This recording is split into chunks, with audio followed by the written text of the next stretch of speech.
Hi, my name is Alexis. I'm a relationship counselor and I make video to help you get back with your ex. This video is about the signs that your relationship is over. You'll see that sometimes we are in some sort of denial when things go wrong in our relationship and we don't want to see and face the reality of things. So that's why I wanted to share with you those 5 signs, 5 strong signs that your relationship is over. I'm not talking about the doubt that you can have early on in the relationship because it takes a bit of time to build a relationship. I'm talking about the signs that you could see after what we call relationship fatigue in your relationship. You'll see I'm going to start from the lowest signal to the strongest one. Jiggle. IGetMyExBack.com. Everyone deserves a second chance. Before I move on, I would love if you could like the video and subscribe to the channel and activate the little bell to be notified anytime I post a new video. There's also a quiz for you to know if you have any chance to get back with your ex. You'll have a look in the description, there's a link. It gets you to the quiz and it's about 20 questions. 3-4 minutes max to complete. It's totally free, but at least it gives you an idea whether you have a chance or not to get back with your ex. And there's also a link, it's actually better this one, a link to get in touch with me on WhatsApp. You click on the link, you get directly to WhatsApp and you can chat with me right away.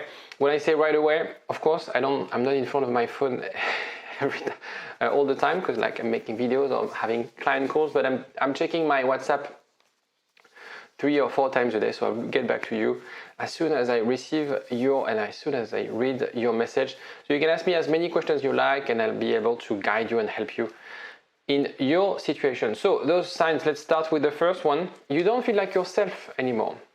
It's very important in a relationship to feel that you can be yourself. And now you feel that you work on eggshells and in public you feel different, towards your friends you feel different, you don't feel comfortable, you don't feel yourself anymore, you feel weird, you feel like sometimes we're in a relationship where we have to pretend to be someone else, or we are in a relationship where we don't really feel comfortable, we don't really feel secure. Security is the basis, right? I talk a lot about attachment style, and the idea of learning about attachment style is to understand how you can create a secure relationship, a secure bond with your primary attachment partner. That's how it's called. The scientific word is this one. So if you're not yourself in a relationship, it means that will go wrong sooner and later. Now, the problem obviously is that when we say this, there's an element of, and it's a massive misconception. A relationship is 2 people who are fundamentally different, right? So you have to compromise. You have to stretch yourself in a way. So when you communicate with, for example, someone who's avoidant or someone who's anxious, you might want to over-adapt your communication and how you behave. But at some stage, there's sort of a limit.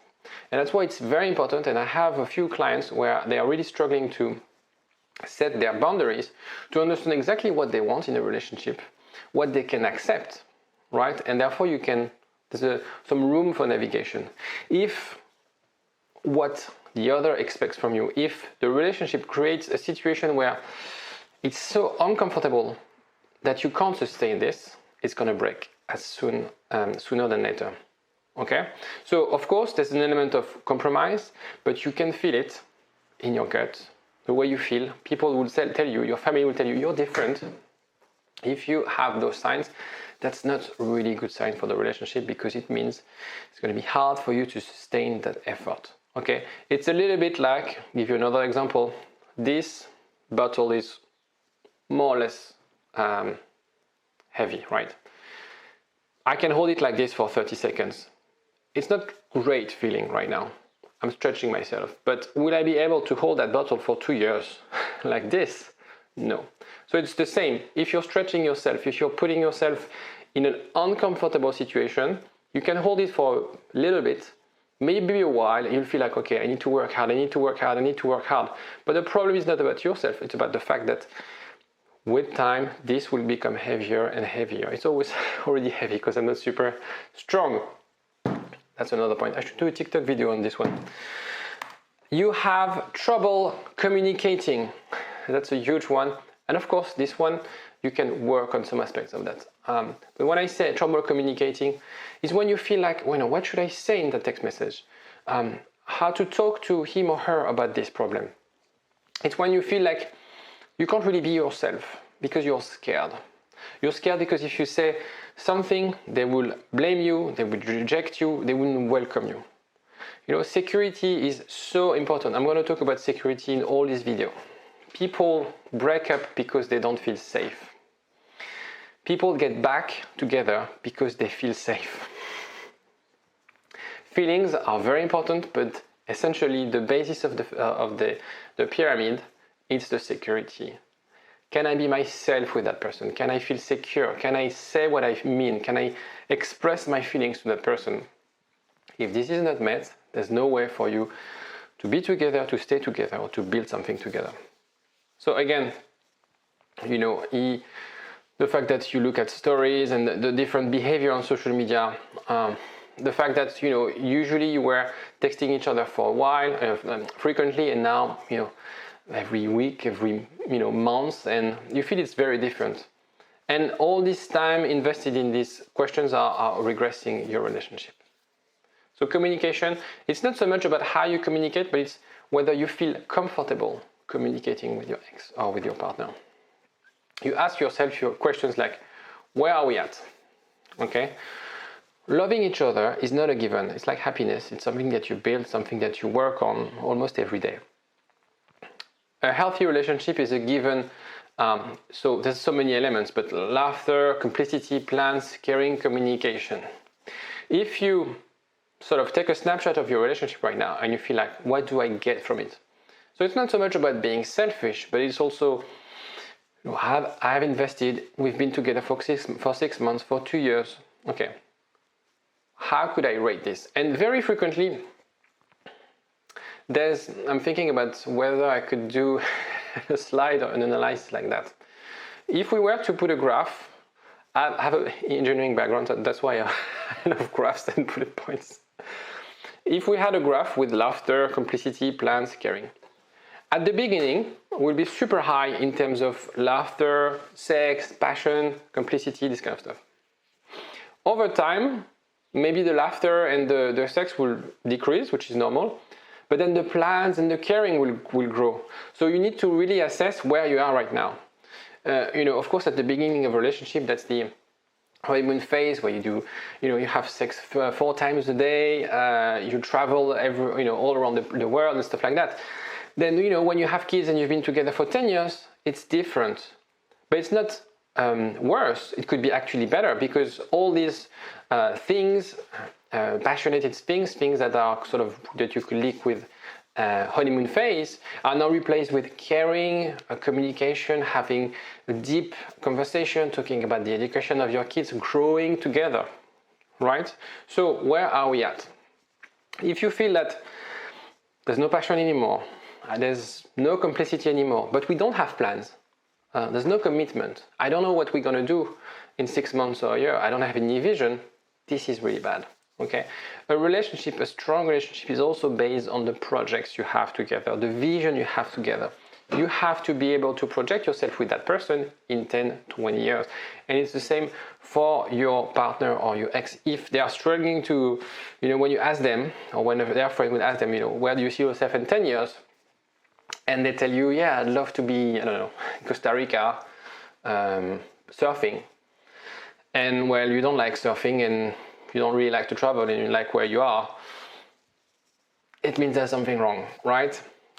You are bored, very good sign, and sometimes people think that because they've been together for a while, it's expected to be bored, but the game is changing. Of course, we're not talking about the end of honeymoon phase. You're the ones who doesn't look at his stories anymore. You're not excited, you don't really care about what he or she does. You're the one taking time to answer. You are tired of this game of being complicated, of the chase. You're the one canceling on dates. You feel like, I'd rather be at home, or I'd rather be with my friends. Okay, so all these signs are really strong in terms of, okay, what do I really want? And sometimes it's very hard. We get caught in our relationship and we forget to ask ourselves, how do I feel? And we feel, sometimes we feel, I've invested so much in that relationship, I should stick with it. I feel like it's my place. And we imagine in our head like, okay, maybe I should, find something else, something more exciting. It's probably my fault that I feel bored. It has to be, there's an element of you, be critical about yourself. Why are you struggling to go on dates? Why are you canceling on those dates? Why do you feel you're not happy anymore? Why do you feel you've lost your excitement to see your partner? This doesn't mean that it's over. It means that there's something wrong.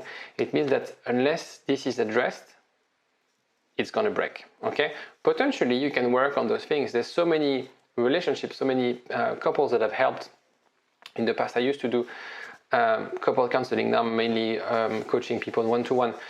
But it's very not easy, but you have strategies and things that you could be doing to rekindle the attraction in a relationship. Because as I said, honeymoon phase versus being 10 years together with 4 kids is different, but you can still be a team. It's really important, shooting in the same direction. As long as you care for the other, as long as you have a little bit of empathy and understanding what your partner wants, what they need, and you express this and you work together towards this, then they'll feel secure, then they'll feel excited, then they'll feel happy to be with you, right? You have doubt about your common values. This is the most important aspect of a relationship.